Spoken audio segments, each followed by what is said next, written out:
Протестът е против проучването и добиването на шистов газ, против безумните приказки на министрите Караджова и Трайков. Неколкократно вече ни обиждат, били сме 5, бяхме 50, 100, сега мизата се дигна на 200, напротив, ние сме много повече. И ще го докажем. В момента тече национална подписка.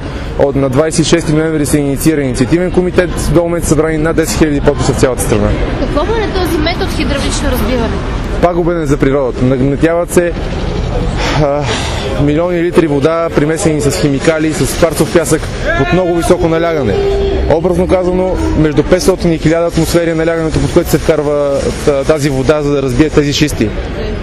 За да си го представят зрителите, 10 атмосфери убиват човек. Най-тежката военна машина е 40 атмосфери. Представете си какво налягане е това под земята и какво се случва отдолу. Има ли вече протести? Какви действия предприемате, освен подписката? Колко ще има ли протести? До кога?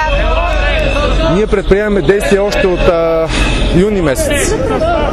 И за напред в момента се бориме с икономическата комисия, екологичната комисия в Народното събрание. Отложиха четенето на тези 3 точки, които внесаха няколко партии.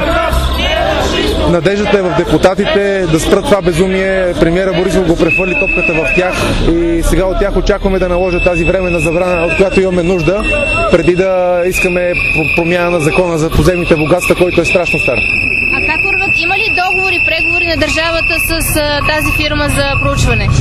Вижте, не знам, те го държат в тайна. Имаше вчера изказване на министър Трайков по този въпрос, но ние не протестираме срещу фирма Шеврон или фирма Дарик Петролиум, ние протестираме срещу начина на добиване и проучване на този газ, този хидравличен метод. Не срещу определена фирма. Трябва да се избегне. Фирмата, дали държавата нещо е предвижила нещата, докъде са стигнали нещата?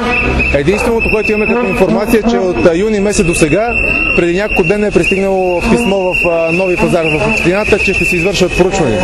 Това е. Тоест, това е решението на Министерски съвет. От юни месец е пристигнало сега. Тоест, напротив, ако сте чели самото решение на Министерски съвет, там се казва, допуска се предварително изпълнение на проучването. Това е.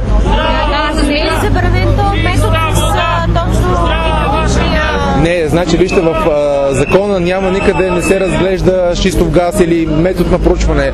Всичко е в една единствена плоскост, природен газ и нефт. Всичко е по това. Няма значение. Българският закон не го разглежда по различен начин, затова искам осъвременяване на този закон. Дали ще го усъвремениме спрямо европейските закони или примерно може да използваме опита на поляците, които добиват чистов газ, обаче имат закон, който иска ОВОС за всяка една сонда и пълна екологична оценка на всички проекти по-отделно. Трябва усъвременяване. Той е много стар и с много подводни камъни. А ще тази наредба на ми тази наредба, кога трябва да се получат тия проучвания, за които е дадено разрешение? Наредбата не е на МИЕ, тя е на Министерски съвет.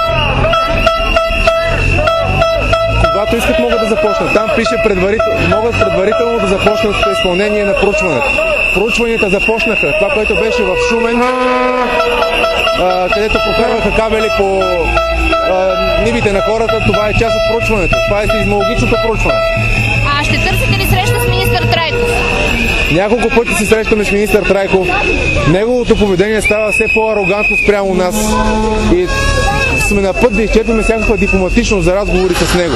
Не може такава арогантност към гражданско общество. Какви ли ни бяхме наричани? Че сме били купени, някой ни плащал. Ето, отидете, питайте на кой са му платили, за да протестира. Хората защитават земята си и защитават хляба си в Добруджа.